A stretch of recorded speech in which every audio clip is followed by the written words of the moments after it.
Hi, and welcome to episode of CineNation. My name is Brandon Sparks. And I'm Thomas Horton. And with each new episode of CineNation, we're delving into a specific genre of film. And right now, for the month of April, or for the month of May, actually, we've been delving into one specific genre, which is something we're doing here now. And for the month of May, we decided to talk about Texas movies. And the first episode, we talked about the overall view, overall kind of tropes of a Texas genre. Last week, we did The Last Picture Show, which was kind of our classic film example of the Texas genre. And this week, we have our contemporary film. And this is kind of, I feel like in terms of when we were talking about the genre, this is the only one we could really talk about in terms of like contemporary Texas movies. Like there's been others these past few years, but with this movie, which is Hell or High Water, this is the one everyone's kind of asked me the past few weeks, are you guys talking about Hell or High Water? And I feel like this is kind of the perfect one to look at in terms of like a modern lens.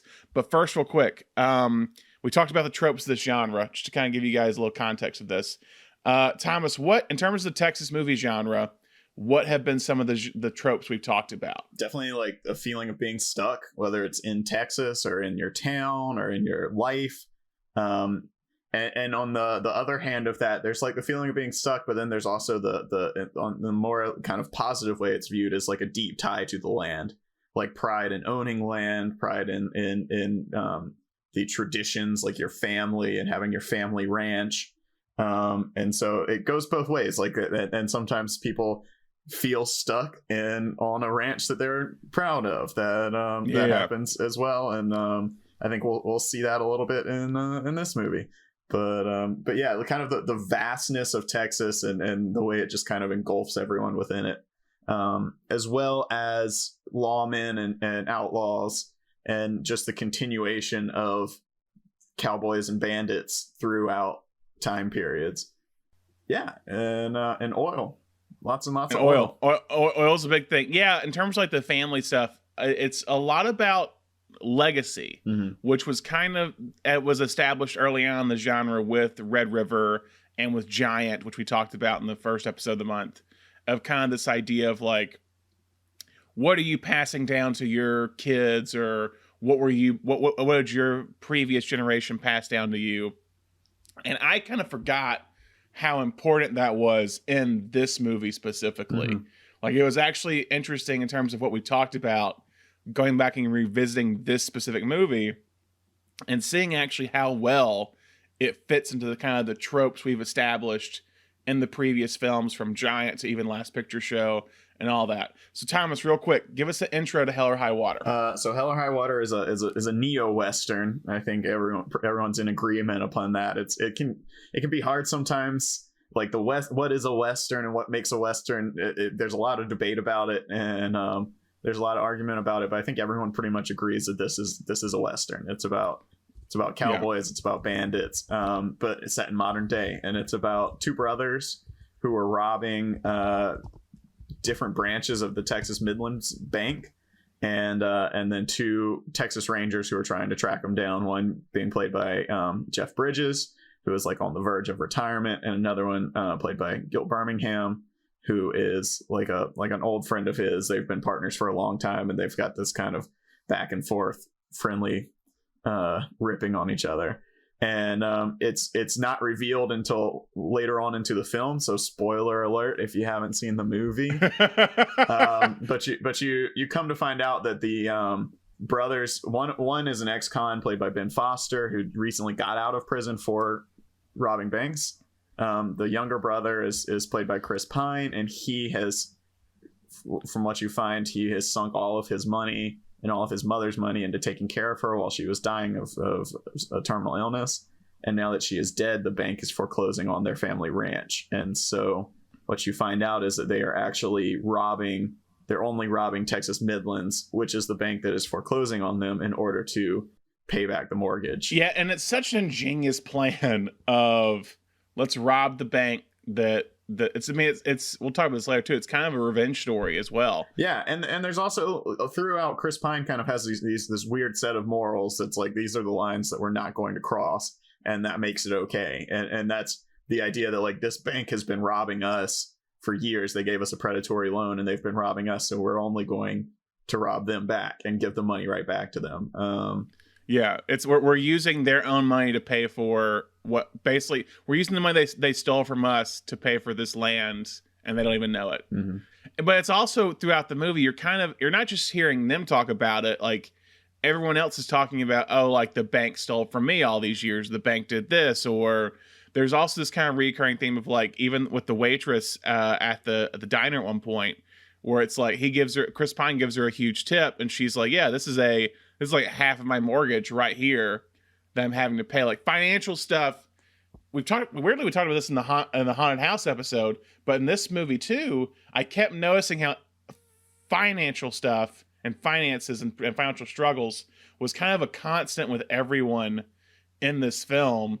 Even with them driving through Texas and seeing billboards of like debt relief, relief and everything like that. Like it's a very like prominent theme. Incredibly well done. It's really subtle. Like it doesn't hit you over the head of it, especially in the period that this film was like in the same period as The Big Short.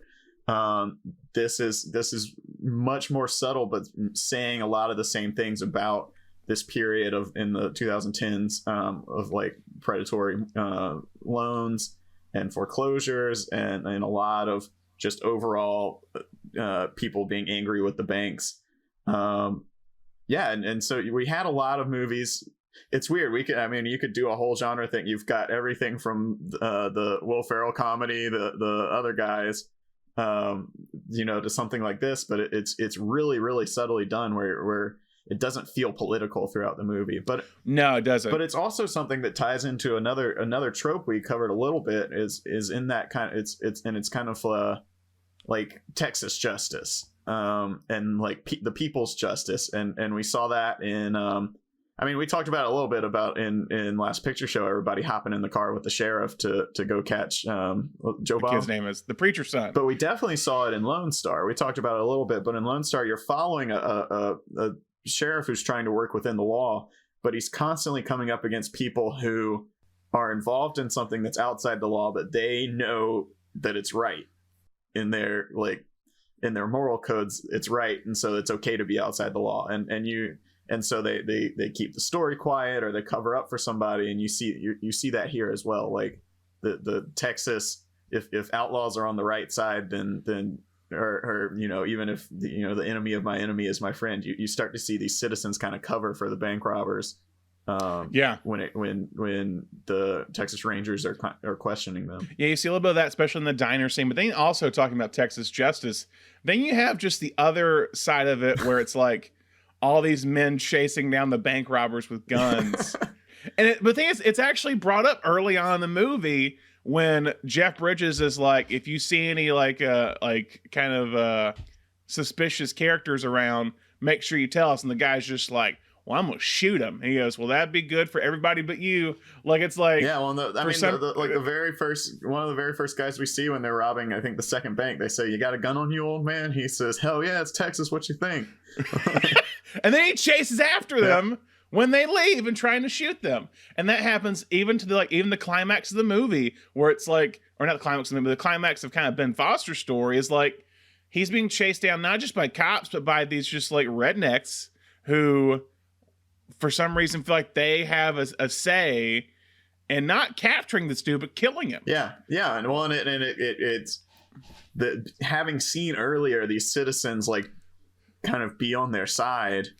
It makes you realize just the kind of pure bloodlust in Texas. Like they just want to shoot somebody. It's just an opportunity to shoot someone, and if they sat down and thought about it, they probably up until some people get killed, but a lot of people were on their side when they thought about it until the violence started. But, yeah. So, quick initial thoughts. I have not seen this since it came out.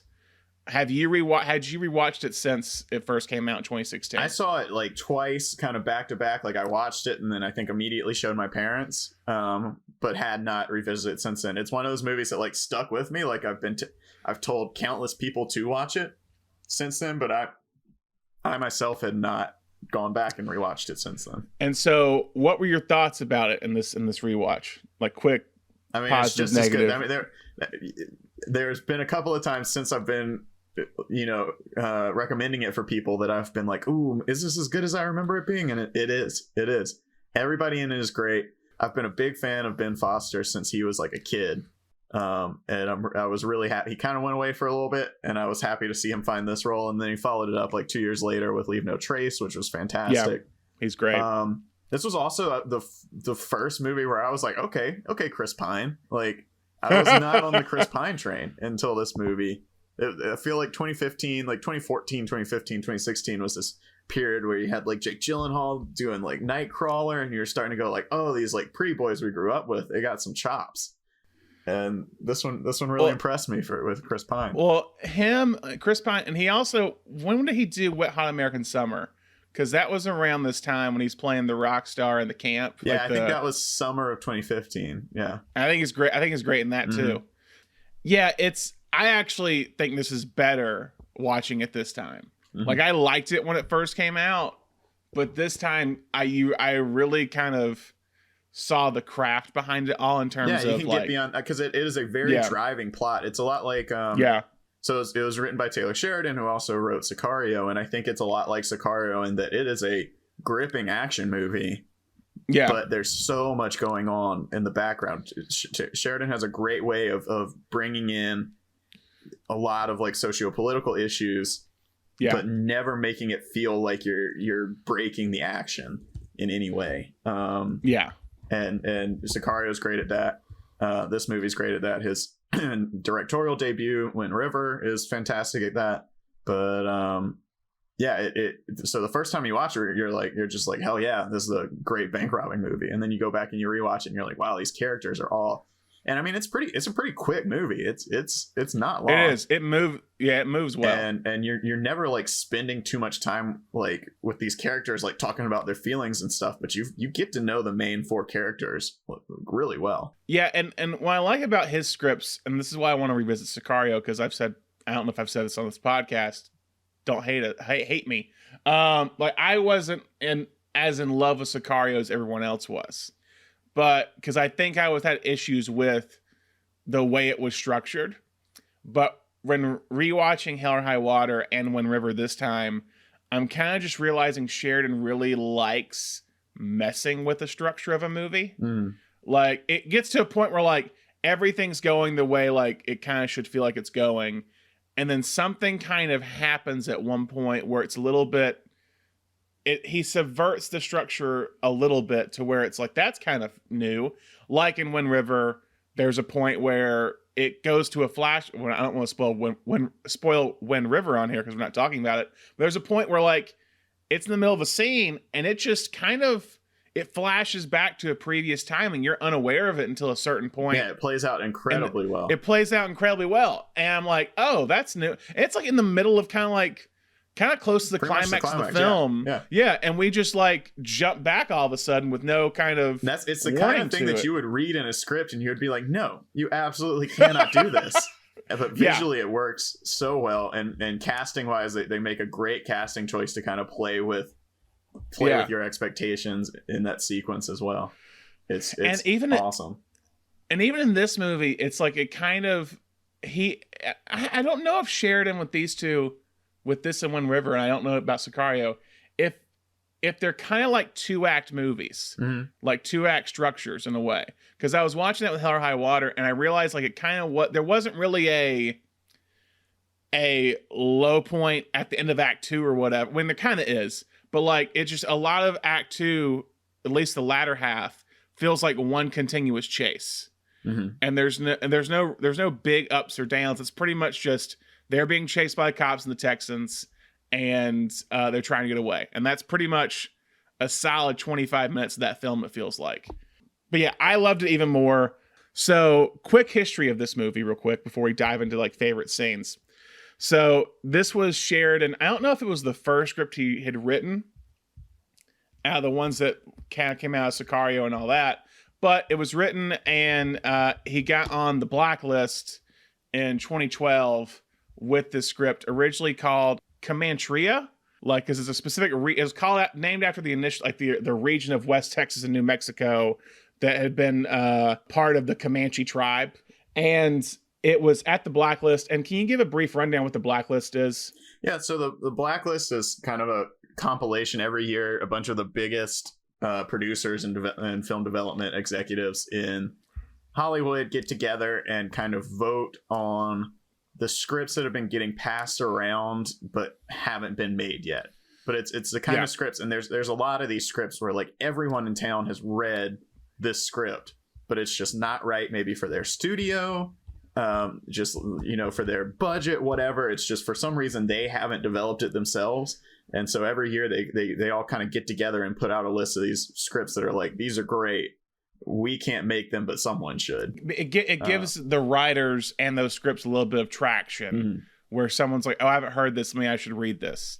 And so it's a big honor to get on the Blacklist. Yeah, and they also publish the scripts, which is kind of rare. You know, these are scripts that have been passed around from agencies to studios, and the Blacklist publishes the whole script, so you can read it. Yeah, and it's gotten really big in the past few years because of its importance. Because I think I'm reading right now the stats of it. About like 1,000 scripts have been included in the Blacklist since 2005.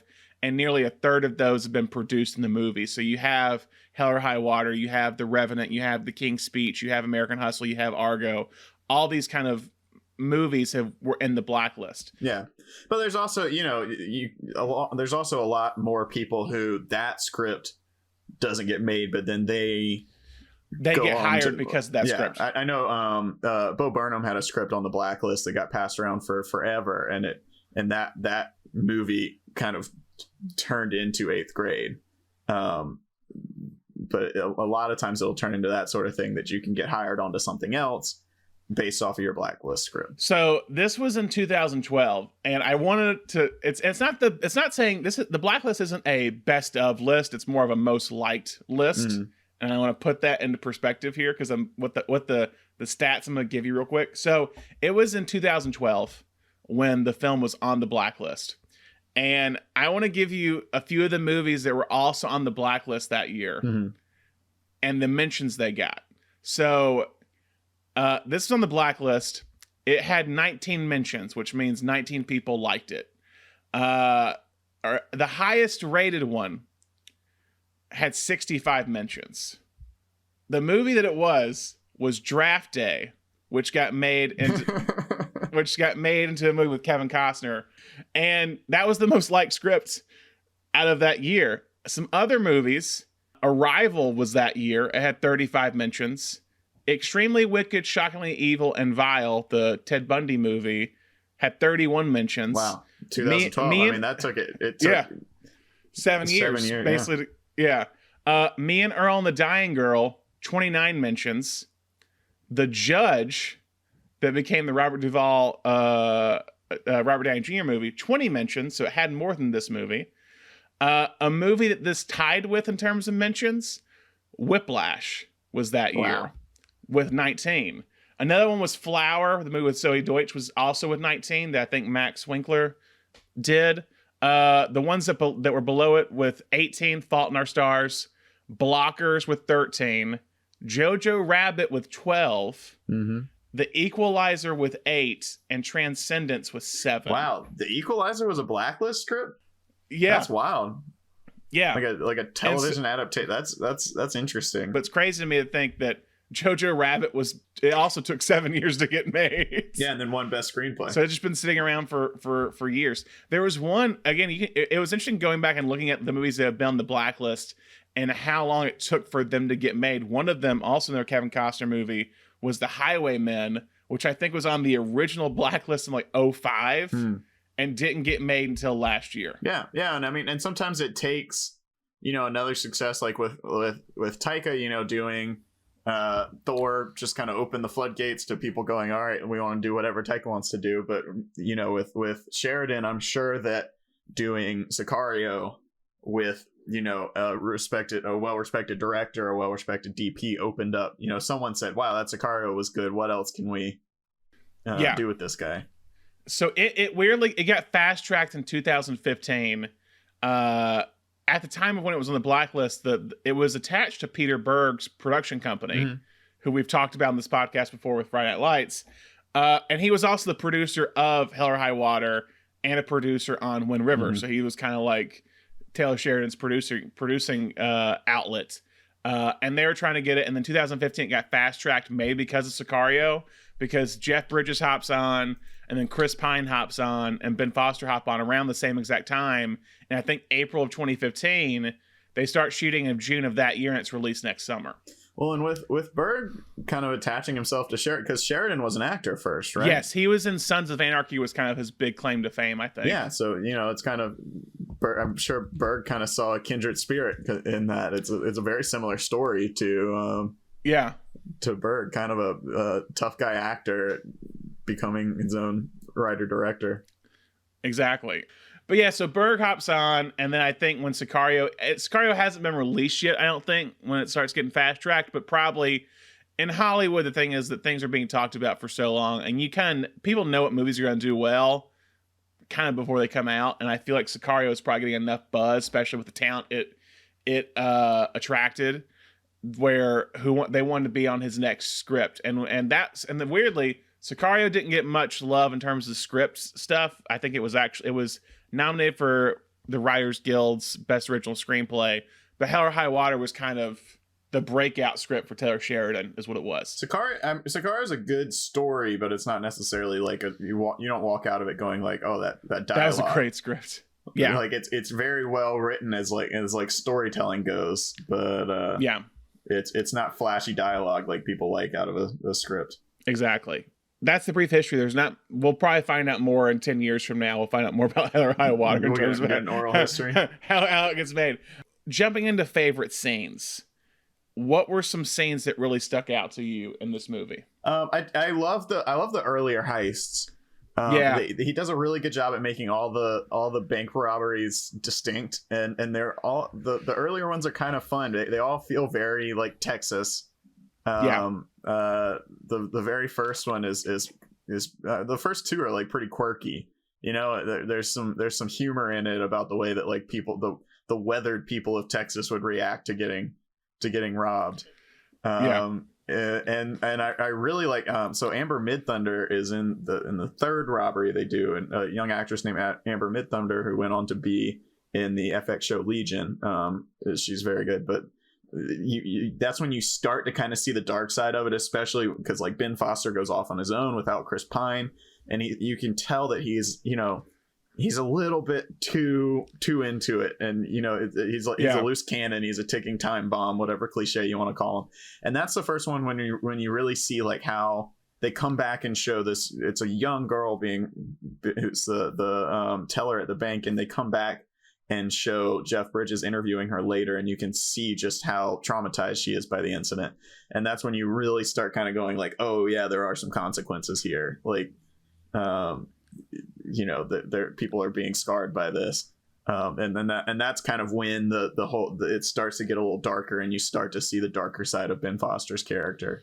So I really like those first three bank robbery scenes as a way of getting us like into it and getting us on their side, but then starting to show us like the dark side of it as well.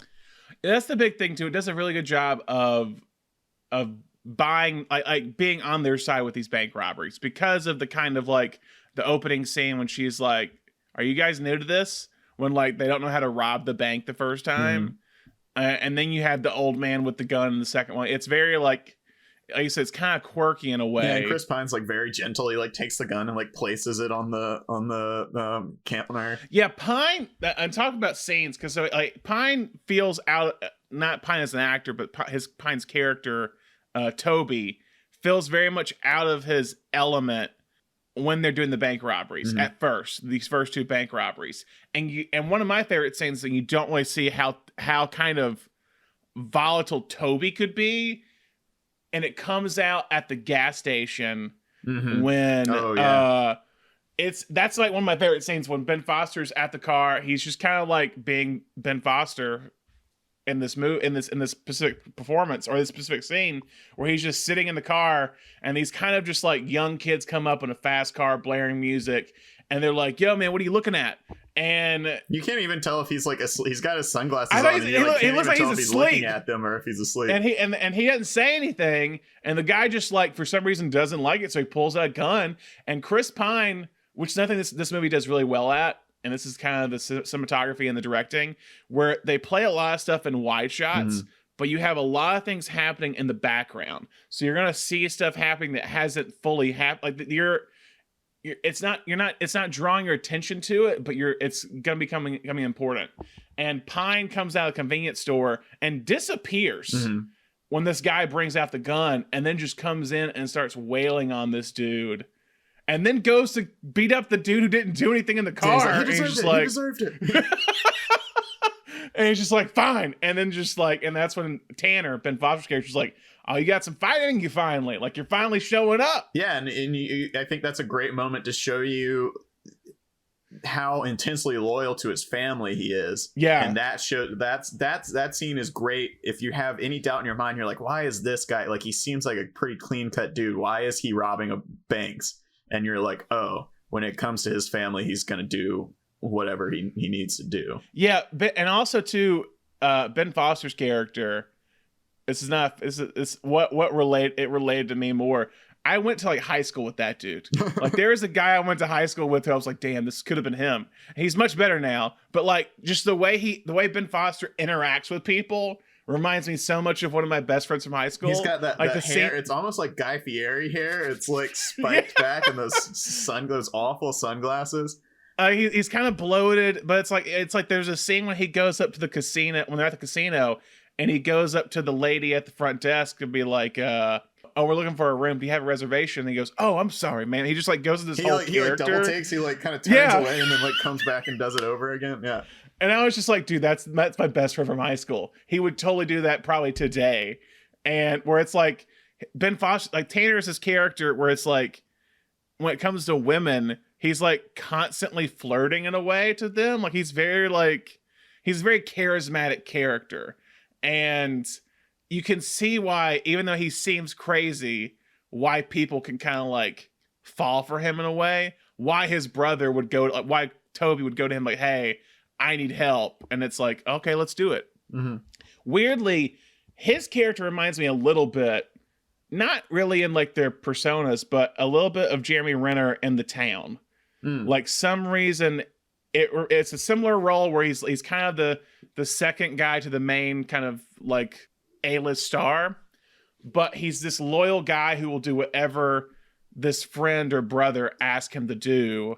And he's kind of the one who steals the show out of the two people, even though I think Chris Pine's great. Well, Foster's the one that... I think also there's something in The Town that has a lot to do with our Texas movies, in that in both those movies, like Affleck and Pine are both in it for a limited time. They're going to make a certain amount of money and then they're going to get out. And Renner and Ben Foster also they're not getting out. Like, and no.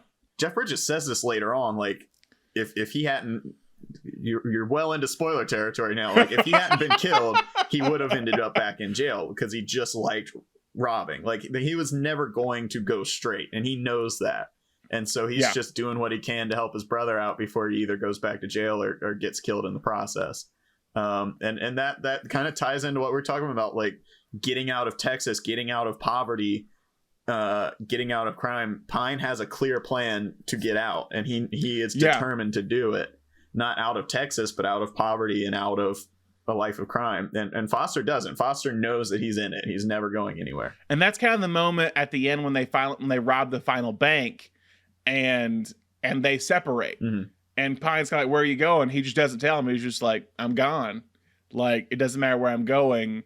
Like, and maybe it's that he knows he's like he's the decoy to get Pine away, and that's why he's doing that. I'm not entirely sure.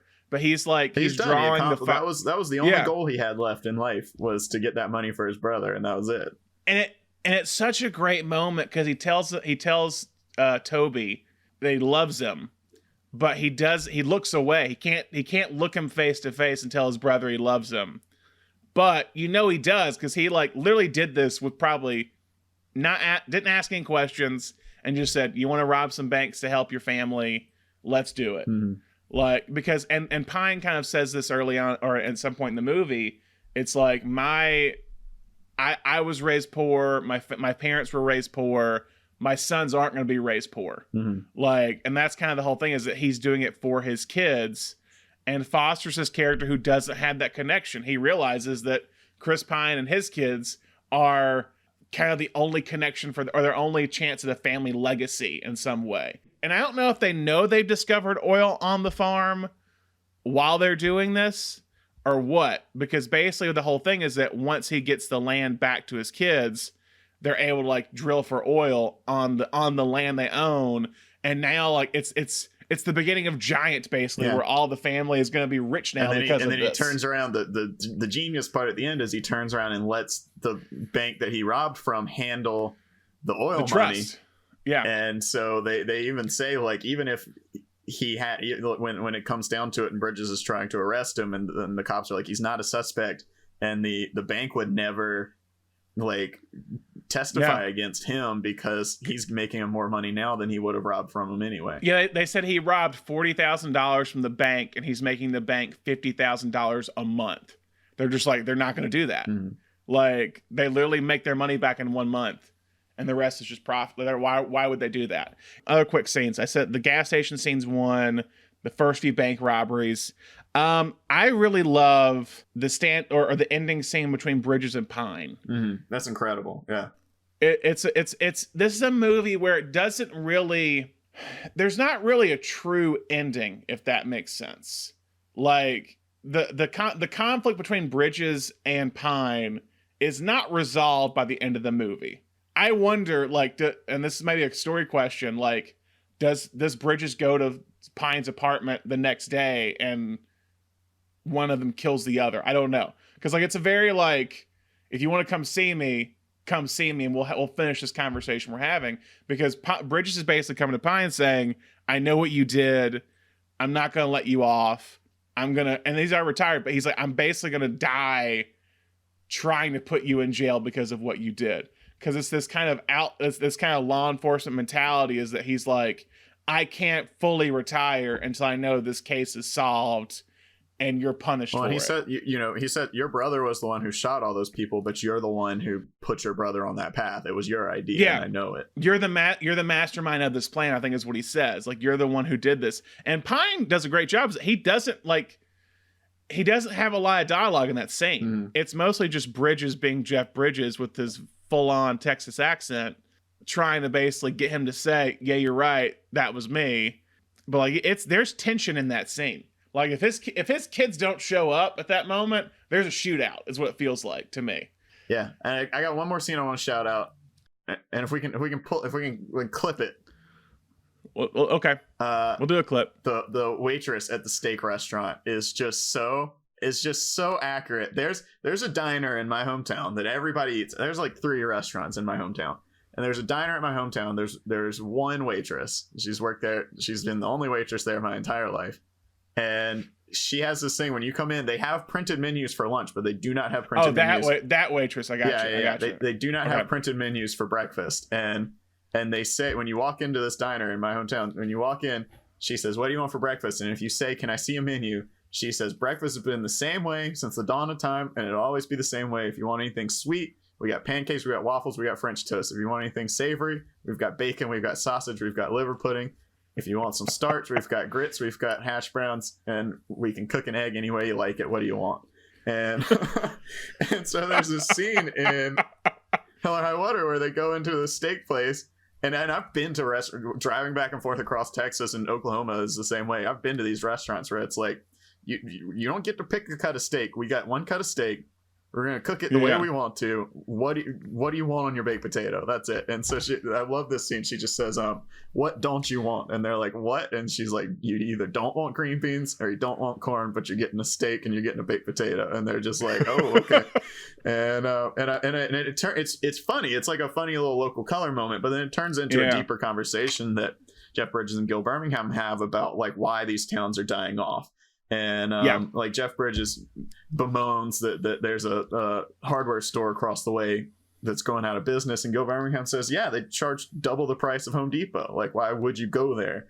And there's this whole like old world, new world, and it's the same death of Texas we've been seeing since the last picture show. It's still happening. It's moving very slowly, but it's happening. And you know that, and I think you see it everywhere, especially across the South, but pretty much anywhere in the country outside of like major cities, like the death of like the main street, and everything moves out towards the highways, and that all kinds of it does.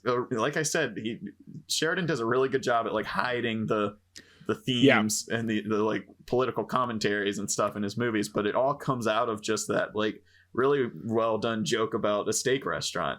It turns into this whole thing about how these towns refuse to change and they're gonna die because they don't change.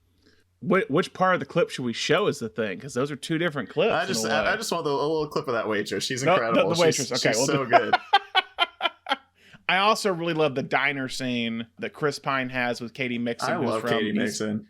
She's great. She's awesome. She's so just like she's charming. Mm-hmm. Even like just she's only in this movie for like 2 scenes, and she has great chemistry with Pine and also Bridges. Mm-hmm. It's like Bridges just like, it's the sassy waitress back there. See if you can get the money from her. Like it's just like they have. I love that scene too. You got the 3 old men sitting at the table too, just kind of like laughing the whole time. It's so because they're fun. just like, yep. They're just like, she ain't giving you that money. Like they're told, like it's like they come here every day. Mm-hmm. They know that waitress so well. They're just like, she's not giving you anything.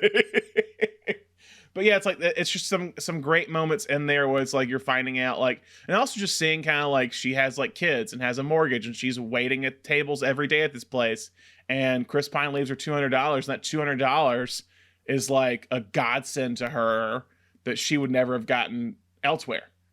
And also that scene too, when Pine and her are talking, you see everything happening in the background at the bank across the street. Like when Katie Mixon comes up to talk to Chris Pine, you see Ben Foster running from the diner across the street, putting on his mask and entering the bank. But it's so like, it's very subtle. Like you really have to watch this movie and see what's going on in the background because there's so much happening in every frame in this movie. Any other favorite scenes you want to talk about real quick? Well, there's 2 more things. I don't want to call them my favorite scenes because they're kind of tough to watch, but there's 2 more things. Jeff Bridges is so good in this movie. And there's 2 things, and I it's incredible the way they play out. Once again, spoiler alert. Turn this off if you haven't seen the movie. Gil Birmingham's death is so shocking because they don't shoot it. They shoot it wide. And he's just in the middle of saying something and he just goes down. And they don't like immediately cut to him dying or anything. You just watch it play out. And Jeff Bridges just like lets out this cry that is like it's like primal. It's incredible. He's so good. And you see him like break. He's been this like cool Texas Ranger. Like he knows what he's doing. And you just see him like break down in that moment, and he's so good there. And then he has this like second after he kills Ben Foster where he starts laughing and then he starts crying and then he's just exhausted, and it all happens within like 30 seconds, and it's amazing. Yeah, that scene when his partner gets shot, it's very much like he's in the middle of telling a joke. Mm-hmm. Like they're always having these kind of like racist jokes back and forth, and he's in the middle of telling it. He's finishing it as he's falling to the ground after he's gotten shot in the head. Mm-hmm. And it's just like so like, oh God. And like you're saying, it's where this character, where it all becomes serious all of a sudden. And they've been setting it up the whole time, like that Jeff Bridges is saying, like, I want to die on the job. Like I want to get killed on the job. I don't want to retire. I don't want to not be a cop anymore. I want to die and you take over. And then they set it up and set it up and set it up for it to just be like that. Gil Birmingham is the future of the Texas Rangers, and he's gone.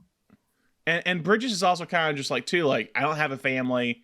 This guy has like a wife and kids at home. Like he's just like, once I'm done, he's going to do it for a little bit. And then, it's not in his lifeblood to be a cop. It feels like he's a cop. Gil Birmingham's a cop.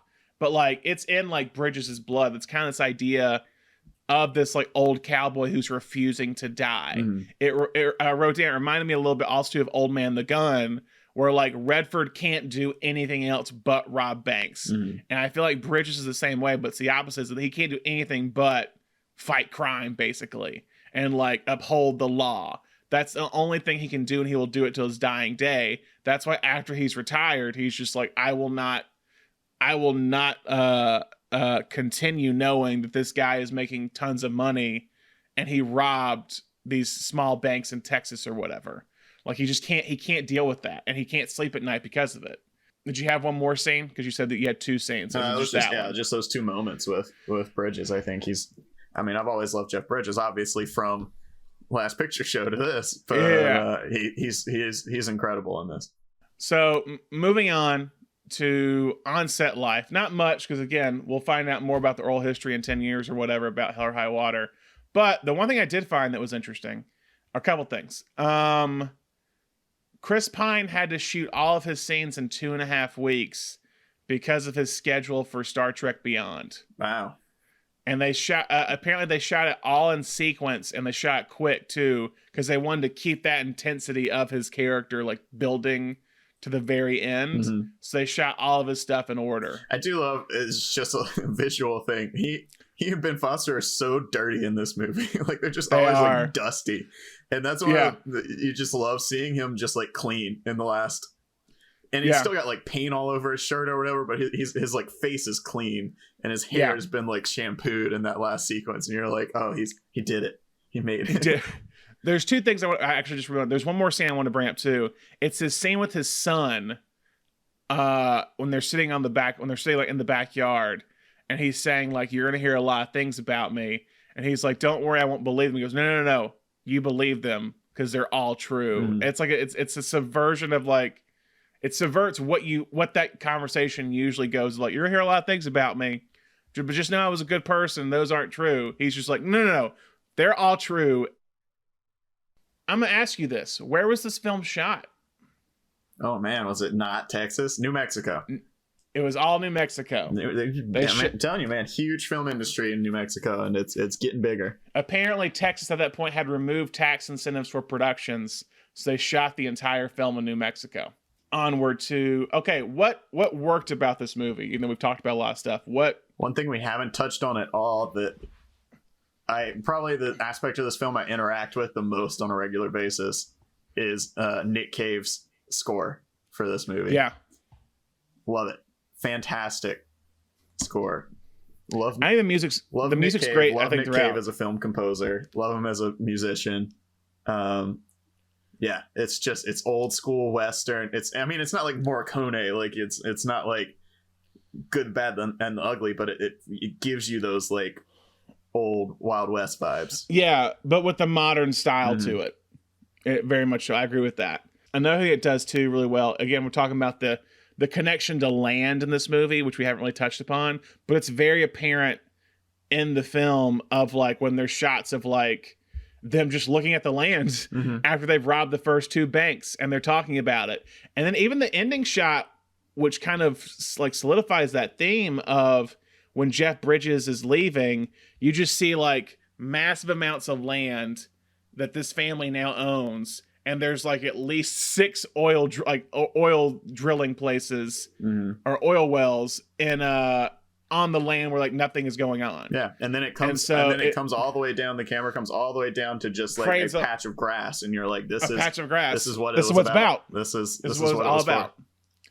And that's how it ends. And you're like, "Oh, okay, cool. This is what they're trying to say. It's all about this legacy of father son, family being passed down, and the idea of like land in Texas being like."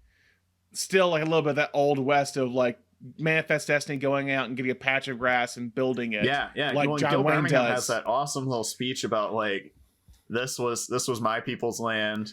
Yeah. And then someone took. He says to Jeff Bridges says something about the Indians, and he says your people were Indians somewhere at some point too, and someone came and took their land from them, and then you came here and took my land from me, and now the bank's taking it from your people. It's Yeah, it's some themes, especially that Sheridan works into Wind River. But he goes into these kind of sweeping themes of like the entire ties to land and America and the complete history of America, and you never feel like you're watching a movie about that, even though he's touching on it. Yeah, and especially with Wind River and Hell or High Water, you have these like Native American themes that are running throughout the film. Wind River being the big one, Mm-hmm. but like you have Gil Birmingham talking about it, or you even have the point at the casino. They're at a like a Indian reservation casino, and Ben Foster has a face off with like a Native American who's at the poker table with them.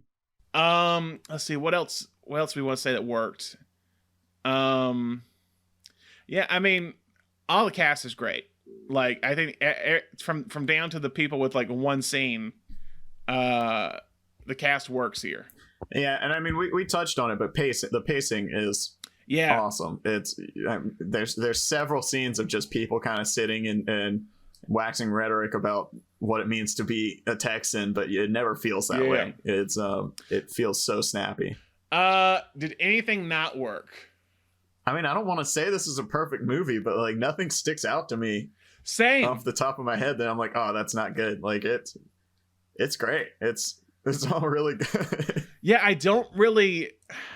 This is the one thing too about a show with you and me is that we have very similar tastes. It's like, yeah, nothing bothered us because I didn't have nothing. There was nothing glaring.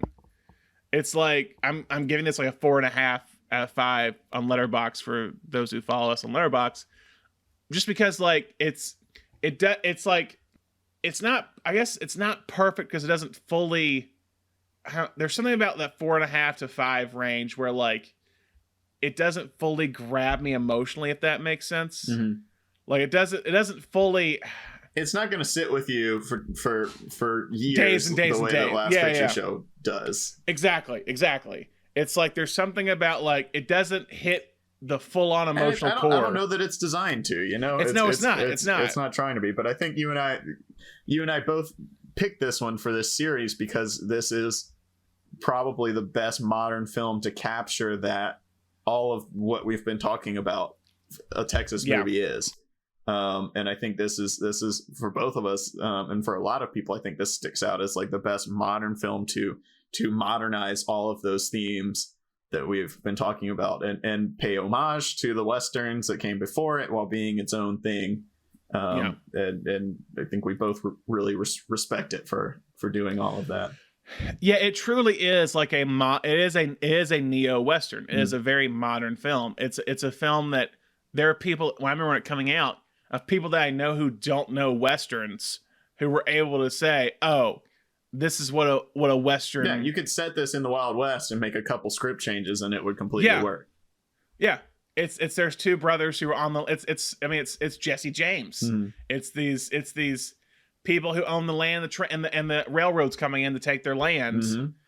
And they start robbing banks in Texas to get the money to pay the railroad off to like not foreclose on their ranch and farm. It's the same exact thing. We've kind of talked about this, but anything else of how does this film fit into the Texas genre? We've talked about family, the legacy, the outlaw kind of mentality, and how Texas is still kind of uses the Old West. Was there anything else?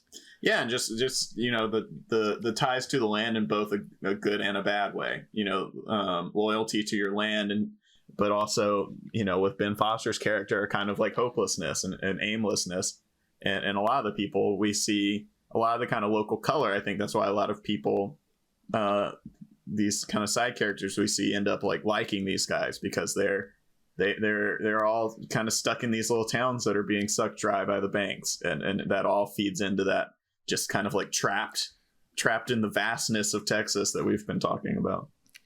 Yeah, again, when they're the driving scenes when they're going through Texas things, it's kind of all these like abandoned buildings, abandoned businesses, and the billboards of like I said, debt relief, or like just like everyone is like feels like they're at the end of their rope in this part of town, and you have kind of this recurring theme, these kind of modernized version of Westerns. You have the Jeff Bridges character, this old cowboy who's dying off and who's trying to find a place in the world like a Ben Foster or something like that.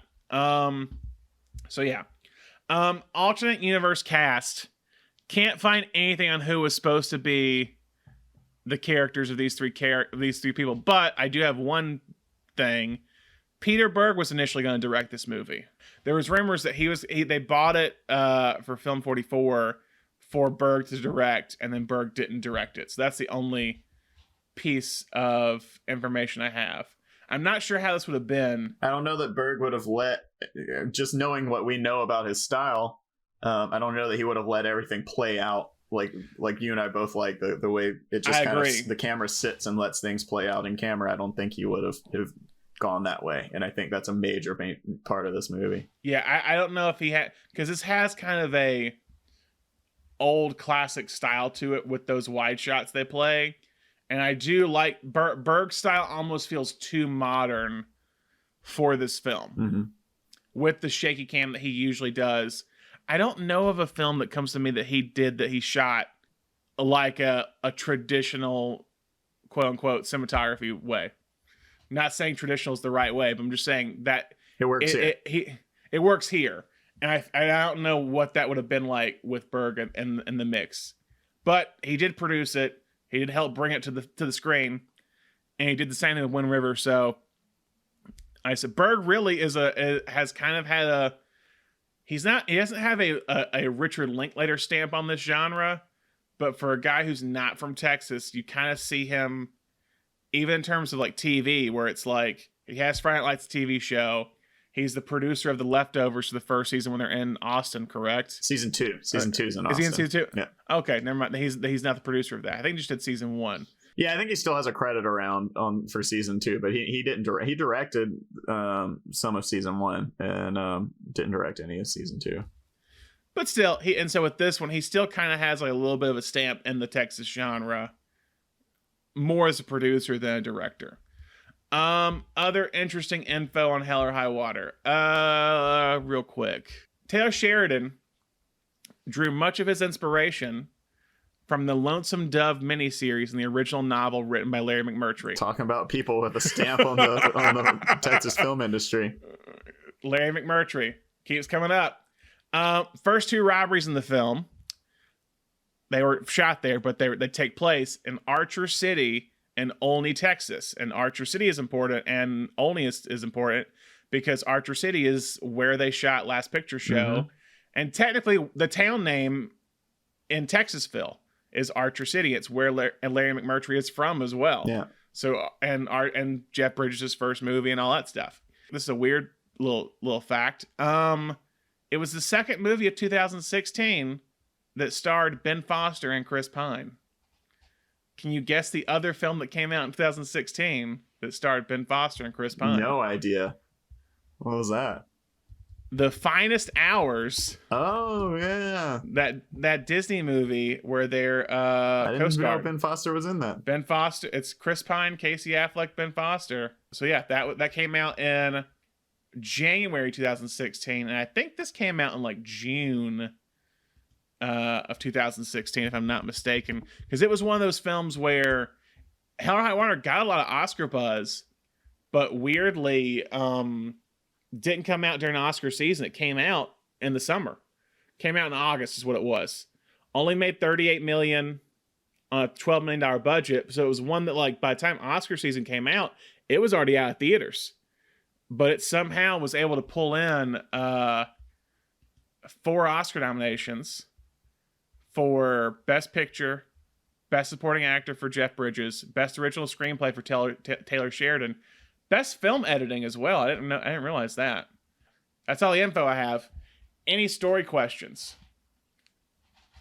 The one big one I had: does Jeff Bridges go to Chris Pine's apartment at the end of this movie after it's over and they have a shootout? Like, what happens with them? I don't know. I don't know that that's his style.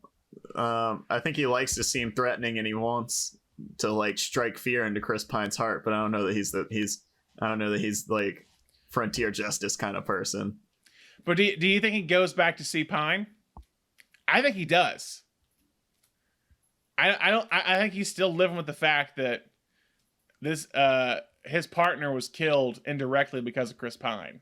And even though he killed the brother, he's aware, yeah, I killed your brother, but your brother wouldn't be there if you didn't set this whole plan in motion. Yeah.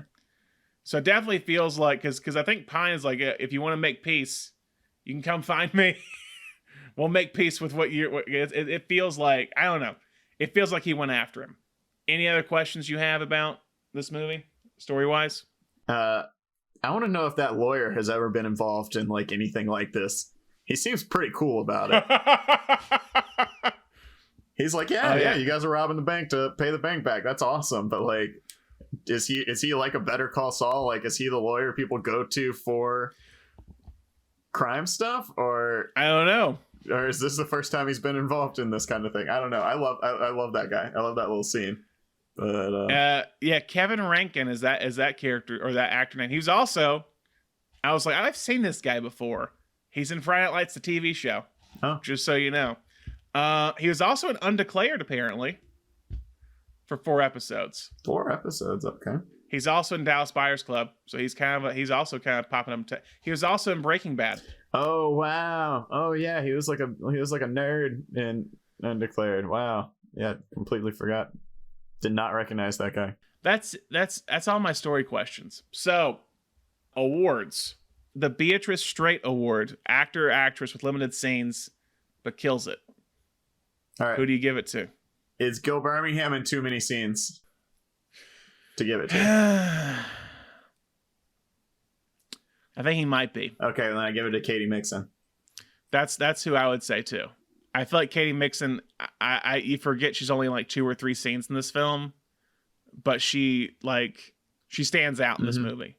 Yeah, I think Gil Birmingham is too. I think he's still in the supporting cast. Like I think in terms of like, I think it goes in terms of like who's in the call sheet. Bridges, Pine. Oh yeah, he was definitely 4 on the call sheet. He's like 4. He's like 4 on the call sheet. Yeah. I feel like you have to be like outside the top 5. All right. Yeah. Yeah. No, Katie Mixon's awesome in this. I love Katie Mixon. She was in Eastbound and Down. She has the series American Housewife that she stars in now, but Eastbound and Down was the first thing I had seen her in, and she was just like a small town Southern girl, and she was great in that, and she does a completely different energy she brings to this one, but she's also the same. Just like we talk so much about like local color in this movie, and she's the one who kind of delivers it the best in being like, these are how real people out. You get so caught up in the brothers robbing and Jeff Bridges hunting them down, and she's the person that gives us a glimpse into how like the real people of Texas are viewing this, and she does a great job at humanizing her character, bringing out the best in Chris Pine for a couple of moments, and then like sticking it to Bridges. And she's in and out, but it's so memorable. Yeah, I would get Katie Mixon as well. That's kind of my pick. Let me see, who else would you throw? I mean, also the other waitress, the other waitress from the steakhouse. She's definitely a local hire. She was great, but yeah. I also wanted to ask, how many people do you think were local hires in this movie? I mean, a lot. I think they were able to get away with a lot of local hires, and that not a lot of people had like a whole lot of lines outside of like. Like, is the old man at the bank a local hire? Oh, yeah. 100%. Yeah. So we'll go Katie Mixon. Okay, the Joe Pesci X Factor Award. Ben Foster. I would agree. This is like the role he was born to play. He's crazy. He's a little cool. He's kind of charming. That just the way that he strolls out of that truck with that like semi-automatic rifle, no, it's a fully automatic rifle, and he's got the like duct tape clips stuck in like the back of his pants. It's just so, and his shirt's like tucked in, and he's got his belly hanging out. It's awful, but you're just watching it, you're like, for a dude who just feels so like not bloated, but it just feels like so like should not be confident, is just confident in every moment in this movie. Yeah. That character. It's just like, I'm gonna flirt with every woman. I'm gonna go face to face with any guy who gets in my way. Like, I'll do anything. That scene's great because I mean there is some comedic value to it. Like we talked about, these guys, all these Texas men are just rolling up just for an excuse to shoot at something, and he just like hops out and he gets the gun, and they all pull up like they're gonna get him, and then he just like unloads on all of them until they drive away. The scene's about to turn pretty dark after that, but that's like a moment of levity before it does get dark. The Gene Hackman MVP Award. If not clear from the way I spoke throughout the podcast, I'm giving it to Jeff Bridges. Yeah, I agree with Jeff Bridges as the MVP. For a guy who, like, I mean, he's become more beloved as years have gone on, and people have realized how talented he is, if that makes sense. Like, wow, I didn't realize he's been nominated for this many Oscars. He's been nominated, I think, for 7 Oscars, and he won for Crazy Heart. Side note, or side question: what is Bridges' best performance? Oh man, what should he have won an Oscar for? I mean, that's tough. Do you give it to like Big Lebowski? I mean, it's iconic. I love my favorite Jeff Bridges, and this is not a popular movie whatsoever, but I think my favorite performance of his is a movie called Fearless, that he did with Peter Weir. It's weird. It's a weird movie. Most people I show it to don't like it as much as I do, and I'm not really sure why I like it so much, but he's incredible in it. And he's not a cowboy. It's a really, really weird movie. I'm not necessarily recommending it to everyone, but I think it's incredible. Okay. So, Jeff Bridges and Fearless. So yeah, Gene Hackman Award goes to Jeff Bridges for this movie for his consistently great performance. Final question. We like to do the remake question on here if it was remade today, because this is so modern, we're going to change it up. If this film was made in the 1970s, who do you cast? All right. I did my research on this one. 73. Okay. I've got a couple options. All right. I'm gonna give you 2 options. 73. Jeff Bridges when he's young. Bridges. Okay. Okay, and you can tell me which of these you like better. I will. Because I'm not sure if Bridges. I kind of want to put Bridges in the Ben Foster role, but I'm not sure. I think he's more of a Pine. I agree. But 1973, there was also an actor who's just younger than Jeff Bridges who had taken a break from acting to play minor league baseball. Kurt Russell? Kurt Russell is Pine. Jeff Bridges is as Ben Foster. And if you don't like that, if you're not feeling that, then I think we leave Kurt Russell in the baseball league, or sub him in, either Jeff Bridges or Kurt Russell for Chris Pine. All right, 1973, Jeff Bridges was starring in a movie called The Last American Hero, where he and Gary Busey were playing brothers. Ooh! So give me Jeff Bridges as Chris Pine with Gary Busey as Ben Foster. I kind of like that. I like the Gary Busey of Ben Foster. So cancel that movie, because nobody is even... it's got an 80 on Rotten Tomatoes. I don't know. I've never seen it. I've never heard of it. But, okay, so give me those 2 instead of that movie, and then give me William Holden as the Ranger. Jeff Bridges? Yeah. I like that. Gary Busey really fits that Gary Busey in the 70s fits that Ben Foster role. Because Busey, you want to talk about... this tangent. Go watch this movie called Carney. It's weird, and it's not great. It's flawed. But Busey in that movie is electric and just so, like, manic and just insane. And you're like... He'll go from that to, like, being kind of charming. And you're just like, damn. You're like, what happened to this guy? And stuff happened to that guy. But, like, Busey, people really, like, forget how, like, talented he was in that 70s, 80s period before he got into his, like, motorcycle accident. Like, yeah. I like Gary Busey and Ben Foster role. I like putting Jeff Bridges in the Chris Pine. I think Jeff Bridges is the more, like, I won't say pretty boy, but, like, kind of the more leading man. One. Yeah, he's the more grounded leading man role, and Busey's the character actor. Yeah, and I feel like that's how it works with Ben Foster and Chris Pine. William Holden's a good choice for the sheriff. I think you still need in the way that Bridges evokes the kind of like cowboy past. I think you need somebody who has played cowboys before. And the other one I would say is you still got John Wayne still working in 1973. I think you go out to John Wayne before you give it to Holden. But if John Wayne turns it down, I think you go William Holden. I love the power play. I think we should go John Wayne first, guys. Yeah. Then William Holden after that, if he says no. I was also the third one I was going to say was Robert Ryan, but I think he died in 73, which I I was specifically, he died in 72, so you wouldn't have Robert Ryan's not a bad choice either. That's not a bad choice if he was alive. Who directs it? You know, I hadn't thought about that, but I think Peckinpah. That was what I was going to say, Peckinpah. Yep. I was going to say Peckinpah too. Or Bogdanovich. 73.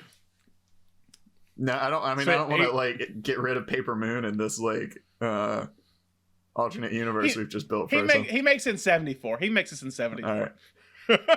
He does Last Picture Show, What's Up Doc, Paper Moon, Hell or High Water. Yeah. Somebody out there, if any graphic designers who are listening, make us that movie poster. Make us that poster. That'd be great. Make all the ones we're pitching. Just make those as posters. That'd be great.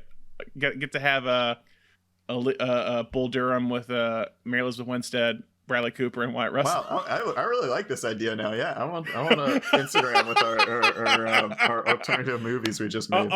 Alternate universe movies. Yeah, I like this. Last question: does this film fit within any other genres?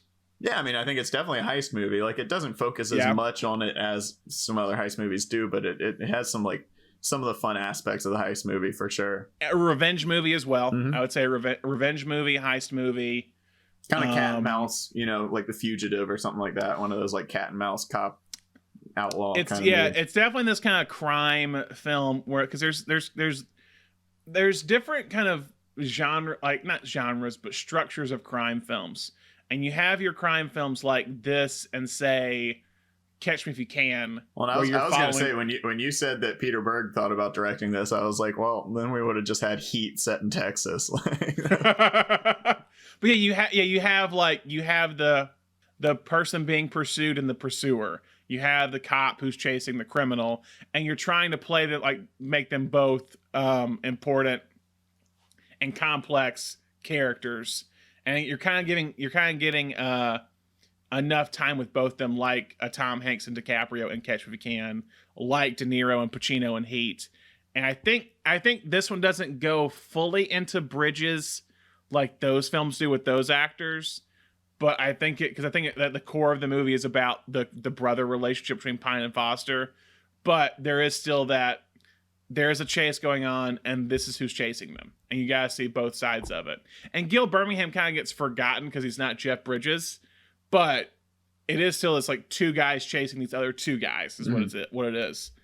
And the kind of the lesser, not the lesser in terms of acting, but lesser in terms of like importance, both get killed, and it ends with the two kind of.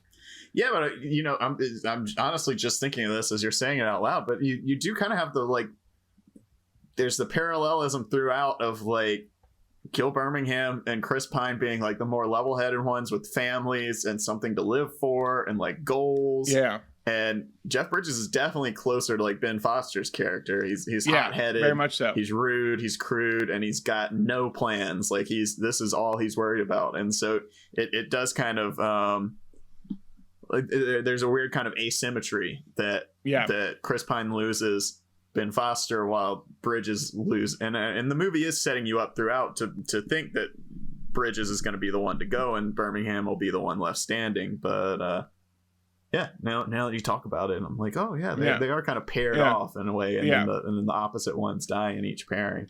And then it's like you got the level head one at the very end going against the hothead. And you also have the hothead going against the hothead when Bridges is the one that kills Foster. Like he's the one who's like, he's the smart one to go, I'm gonna shoot him from behind, basically. Yeah. How do I get there? And Foster realizes it in the moment. Oh, someone's like he sees this Bridges, like he sees it about to happen. It's not like he's completely caught off guard. He's like, oh, snap. So yeah. Anything else you want to say about Hell or High Water? Nah, man, love it. Watch this movie. Watch Wind River. I love Wind River. It's I just rewatched Wind River like literally the night I watched this. I was like, oh man, this movie's so good. Went straight into Wind River. It was like 11 o'clock at night, and I was like, don't care. I'm watching Wind River. We're doing it. Yeah, I watched Wind River yesterday. Just like, you know what? I was also in the middle. Let me just see the continuation of how it goes. But yeah, so next week Stay tuned, guys. We're doing our final episode of Texas Month on Richard Linklater. I've been delving a lot into his filmography this past week on top of Hell or High Water. Yeah, I got some work to do. I got some homework. A lot to catch up on. I'm going to watch Boyhood again. A lot of my life has been doing Richard Linklater homework, but there's a lot. He's a prolific man. So yeah, that's next week for our final week of for May. I keep saying April. What is time? For the month of May, our last week of Texas Month.